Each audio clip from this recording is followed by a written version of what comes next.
Hi, how are you? This is Kieran, head coach of the Fundamental Body, and you're very welcome to this online training video. So this video is for women who are looking to transform their body. Those of you that are looking to perhaps lose some weight, tone up, increase strength, feel a little bit better, move a little bit better, and maybe just increase your health and your energy levels all around. The same problems appear time and time again when it comes to women and when it comes to training, mindset, and nutrition. So this video is going to break down training, mindset, and nutrition into a simple step-by-step process that you can clearly understand exactly what it actually takes to get the body that you want. I'm going to separate what works from what doesn't work into a clear format. So just before we get into all the really sexy stuff about training and nutrition, there's something really important that you must do first. And that's understanding exactly where you are and where you want to be.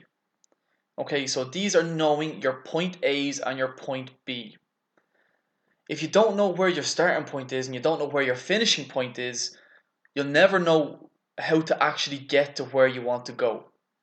And this is the most overlooked aspect any woman has in trying to achieve the body that they actually want. They don't know what the body they want actually is. They have no clear path, they have no clear plan, and they don't know what's going to stop them from getting to A to B. And what you have is something like the top of this picture with the squiggles from A to B. You go round and round and round in circles, and in the majority of the cases, you don't actually get to where you want. So again, what we're going to learn in this video is how to get from point A to point B in the quickest and most efficient way possible. So what does your point A look like? This is where you are right now, okay? Your current situation. You've got to know how you're feeling about yourself to understand what you want to get away from. So maybe you're uncomfortable with your weight, maybe you don't like what you see in the mirror, maybe you're sick and tired of this like binge eating behaviors and having no control around food. Maybe you're sick and tired of feeling sluggish, having no energy, and like being out of breath when you reach the top of the stairs. Maybe you just don't have any time for yourself. You feel like you can't fit this stuff in. Whatever, everyone's point A is going to look a little bit different, but there's going to be similarities as well, okay? I've been here with similar issues and some completely different issues as well. Everyone has a starting point where they have to say that enough is enough and you have to make a change. And these are known as your push factors. Okay, and this is what's going to drive you towards where you want to go. With your pen and paper, write this stuff down now. Okay, how do you feel about your body? The more detail you can go into this, the better. And you'll actually dramatically improve your chances of making a lasting change and reaching the goal that you want. How do you feel about yourself right now? Which part of your body annoys you the most? And the real reason that you want to get to this goal. Why do you want to get there?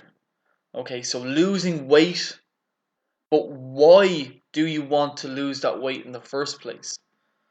Okay, this can be really tricky to get your head around because sometimes it does take time and it does take a process of trying to understand yourself.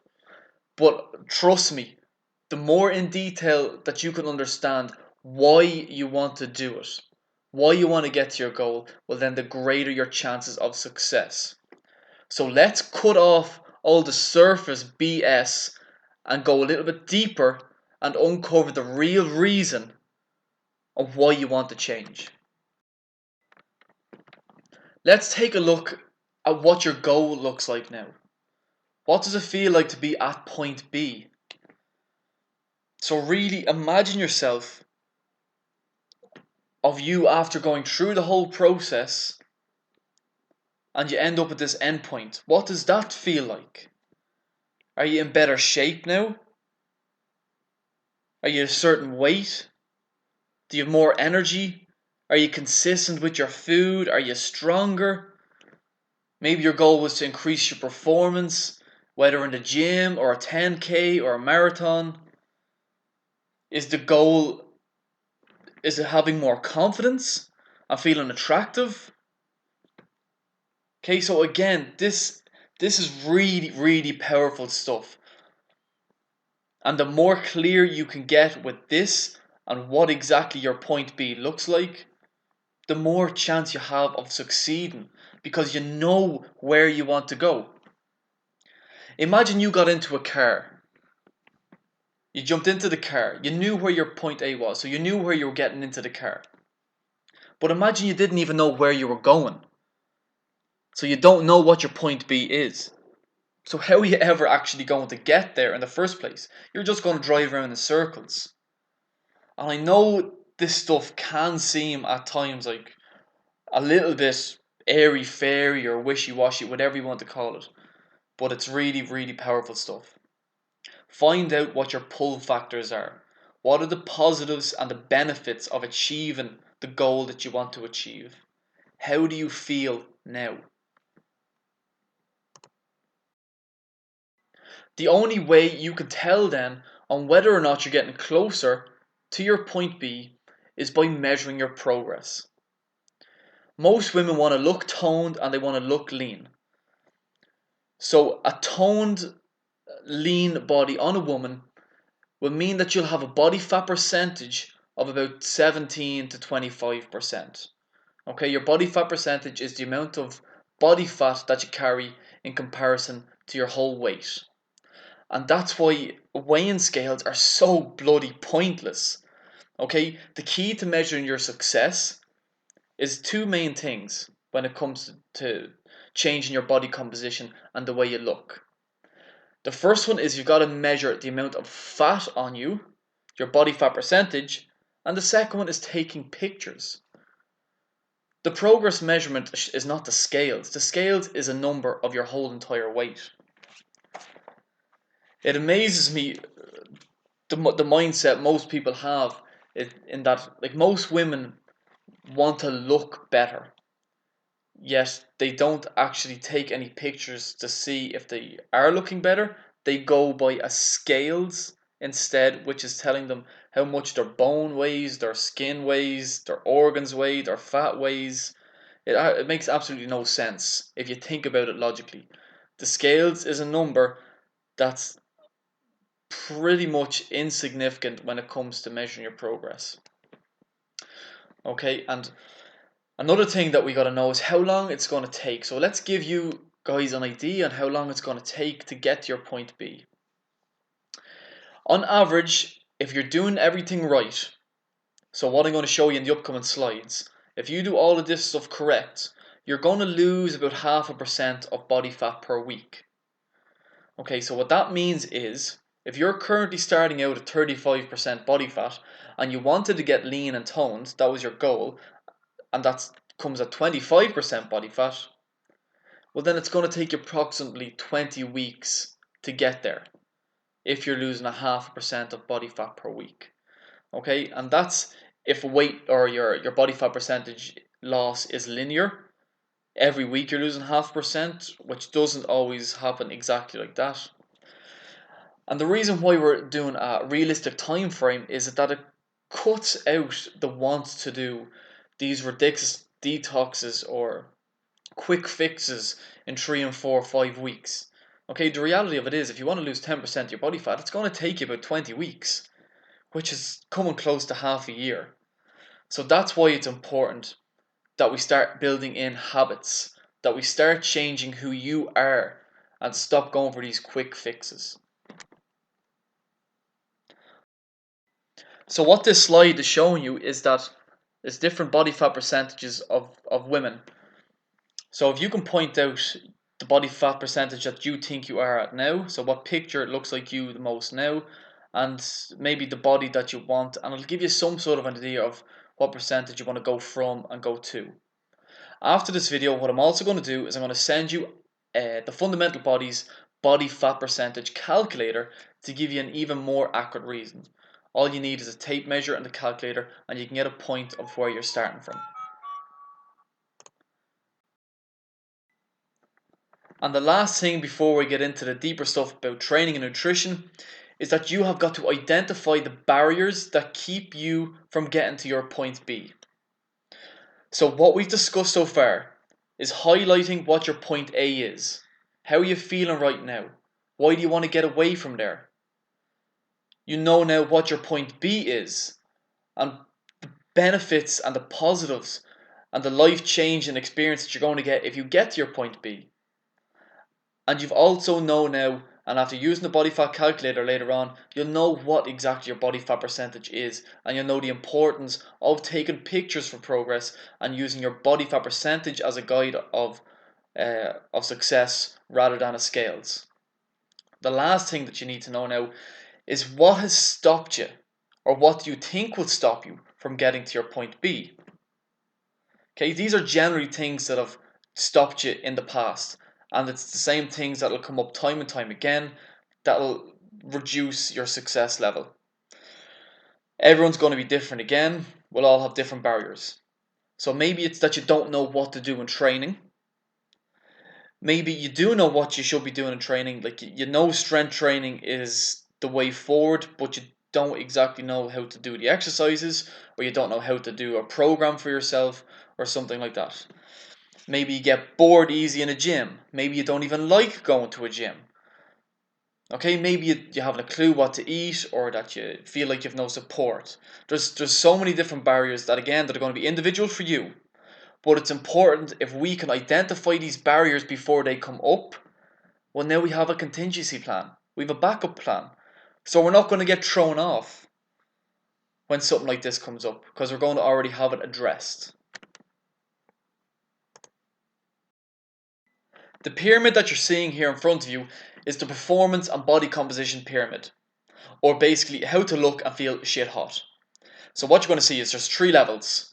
We've sleep, on top of that we've nutrition, and on top of that we've training. The higher that peak can go, the better your body going to look, and the better your performance is going to be as well, if that's your goal. So it's important and vital that you build the biggest base in order to have the highest peak.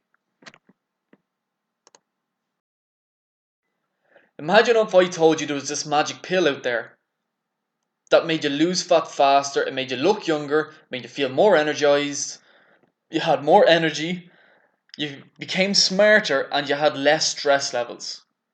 You'd jump at me and you'd grab this pill out of me with 2 hands. Well, the funny thing is, there is this pill available, and that pill is known as sleep. Okay, sleep is the most important factor in the triangle when it comes to determining the way you look and the way you perform and the way you feel. Okay, here's what happens when you don't get enough sleep, and it's why it's that important. You get dysregulated hormones. Okay, and in particular these hormones here, ghrelin and leptin. Ghrelin, known as the growling hormone, is responsible for telling your brain how hungry you are. And it's the main reason that you might be predisposed to having these late night binges. Okay, so you know when you're sitting down on a Friday and Saturday night and you just so happen to stay up a little bit longer than you normally do during the week, that's because you probably have a spike in ghrelin. Your body doesn't know whether it's hungry or whether it's tired. And so it thinks it's hungry, and you just go feed yourself with foods that contain the most calories in them. Your body will also get a dysregulation in the hormone called leptin. Leptin is basically like your body fat thermometer, so it tells your body how much body fat percentage you have, and whether or not to increase or decrease your overall appetite. When you get insufficient sleep for too long, what happens is your leptin levels increase, which puts you into a state of telling your body to store fat because it thinks it's starving. It's crazy. And then we also have things happen like blood glucose level increases. So if you actually get less than 6 hours sleep a night, what happens is that your blood sugar levels increase, which means that it's like you're going around eating bars of chocolate and cakes and sweets and getting a spike in your sugar levels without actually getting to eat the goddamn things. And you're sleep deprived, so it's no fun, and you're just gone into this constant fat storing mode. Okay, and then the last thing about sleep is that it impairs your cognitive function. Okay, so you make bad decisions when you sleep less. And that's when it gets really hard to make the right decisions, like, say, preparing meals, or again, going to bed early, or maybe it stops you from going out and training because you're just too tired and you make silly decisions that you know that should help you get to your point B. How much sleep do you need to get? At least 7 hours per night, and ideally 8. If you are in a situation where you can't get 7 hours, well, then just do the best that you can. Okay, so we can't all live in this perfect and ideal world. Most people can get over 7 hours, but if you do have young kids and they do keep you up, say 3 or 4 hours a night, well, then just do the best you can. The next most important factor in determining your body shape is your nutrition. Okay, so the food that you put into your body is going to be so important to your success. A lot of people get so confused about this. Is this food good? Is this food bad? Okay, nutrition is actually probably the most simplest thing of the whole pyramid. Okay, just eat real foods. So the less processed food you eat and the more real food you eat, the more your chances of success. And what eating real food will also do to you is that it comes back to this hormones. It'll auto regulate your hormones. So eating the right foods tell you when you're full, tells you when you're hungry, tells you how much body fat percentage to store, and tells you how much muscle to hang on to and stuff like that. Okay, so the number one thing that you should take away from the nutrition section is just eat real food. This picture is from one of the nutrition workshops, actually the first or the second workshop that we gave to some of the girls, just showing them exactly what they need to eat, how not to count calories, and how not to get too bogged down and overwhelmed by nutrition. So again, this is simple if you let it be simple. So here's the kind of rules or guidelines that I give the girls that they can base their meals off of. This is from our online nutrition course, Precision Nutrition, which is also available to you guys as well if you are a member of the gym. So, the way we want to construct a meal for women is eat 4 times a day based on the portions that I'm about to show you. And this will put you in a certain calorie range, which is going to make you lose weight and tone up, look and feel super fit and super healthy. And the best thing about it, no calorie counting, no sins, no points, or any of that BS. So, you've got to have a piece of protein the size of the palm of your hand. So this is going to include lean steak, red meats, turkey, fish, egg whites, chicken, cottage cheese, Greek yogurt. Okay, not solely restricted to that list. So if you're stuck, just Google foods that contain the highest amount of protein, and you have to put a piece of protein the size of the palm of your hand on your plate. That's the most important thing. Next one, you want to be putting 1 thumb of healthy fat on your plate. Healthy fats are things like nuts, seeds, avocados, olive oils, coconut oils. Okay, these can be used for cooking in, or they can be used as addition afterwards. The next thing you're going to put in your plate is 1 cupped handful of healthy carbohydrates. So holding out your hand, make a cup out of it, and that's going to be the amount of carbohydrates that you're going to eat. Healthy carbohydrates include things like berries, fruits, oats, rice, sweet potatoes, and things like that. And finally, we're going to add 1 to 2 fists of vegetables and or leafy greens to your plate. These are going to provide so many nutrients, so many vitamins, so many minerals, and will keep you fuller for longer. So you know what vegetables are: beetroots, cauliflower, carrots, legumes, spinach, lettuce, things like this. So 4 times a day, if you can put them together, 1 palm of protein, 1 thumb of healthy fats, 1 cupped handful of carbohydrates, and 1 or 2 fists of vegetables, that is pretty much all you need to know to look and feel your best. The idea is to change the way you eat entirely and not just let this be another quick fix and another diet. The main reasons diets fail are twofold. It's either a biological reason or it's a psychological reason. And they obviously interact with each other, so it's never solely one or the other. There can be an interaction between the two. But just for this purposes, a biological reason Why you fail a diet is because the hunger signals just become too great. Your leptin and ghrelin levels will also increase when you're on a diet, and your body is smarter than you are. It's not going to just starve to death. So it's going to seek out food, and it's going to seek out the most calorie dense foods, which are going to be generally your more processed and junkier types of foods. And the second reason, then, the psychological reasons diet fail is because when you say to yourself that you can't have, or that you're not allowed, or that you're on a diet, this immediately puts you into a state of restrictiveness. And restrictiveness is the biggest psychological reason why you're going to fail a diet. So what we do, and we tell the girls in the gym to do, is if you can base 8 out of 10 meals from the pictures that I've just showed you, well then it doesn't really matter in the grand scheme of things what the other two meals are, provided they're normal looking meals. Okay, so remember back when we said that if you wanted to lose 10% body fat, that it's going to take you approximately 20 weeks to get there. So slow the hell down. Stop trying to do everything in 3 and 4 weeks. And let yourself enjoy the foods that you want. Have your wine, have your chocolate, have your crisps, have your cake. But just eat them on 2 out of every 10 meals. And that's how you're going to get success, because you're not restricting yourself and you're not on a diet per se. Let this food become a part of who you are. And the final piece of the puzzle is what type of training you should be doing.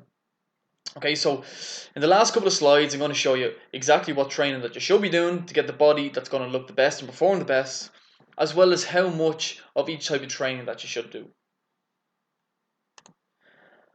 So what we can do is we can split training into 3 types. We can split it up into strength, HIIT or high intensity interval training, and then you have your cardio or your aerobic capacity training. If you're wondering which one to do, why don't you say all 3? So we've the biggest problem now you'll see on internet blogs and stuff that the majority of people are either in one block or another block. They're either saying that strength training is the best, or you get the women that are saying, no, it's all cardio. Okay, a mixture of both is going to see the best results. And here's how to do it. For the strength training allows you to get stronger. This is going to increase the toned look on your body. A lot of women have a perception of strength training as meaning bodybuilding training and growing their muscles, which is completely and totally wrong. That is an entirely different thing. One of the bigger mistakes as well that women will make is that they'll train with lower weights but higher reps. Do you know who else trains lower weights and higher reps? Bodybuilders. So make sure when you're doing your strength training, you're keeping the reps low, but you're trying to add more weight each week. Stay away from machine-based exercises and use free weights only. You need to train body movements and not body parts. So you need to train the squat, a hinge, which would be stuff like deadlifting and kettlebell swings. You need to do pushing exercise, pulling exercise, and loaded carries, which basically just means carrying a heavy object for a certain distance. The wrong way to think about training is training your legs or bum or shoulders. Okay, so we don't want to train specific body parts because again, that's what bodybuilders do. And you know you don't want to look like a bodybuilder. You want to look toned and defined. Strength training also gets mixed up with women when they think about it. Strength training is not the picture that you see here on the right hand side where you're just lifting tiny little weights, okay? That's not going to demand your body to change. Your body isn't going to react at all to this stimulus, and you probably might as well just stayed at home on the couch and did nothing and lift your water bottles. Strength training means demanding your body to physically adapt, to lay down more muscle, to lay down more bone mass, and to get strong, like the girl on the left is doing. The best way to increase and measure your strength is through doing barbell exercises. Okay, so this girl on the left here is lifting a barbell. This is a deadlift exercise. And this is the best way to measure your strength levels. So you should be doing a squat with the barbell, a deadlift with the barbell, a bench press, an overhead press. These are the main strength exercises that you should build your program around.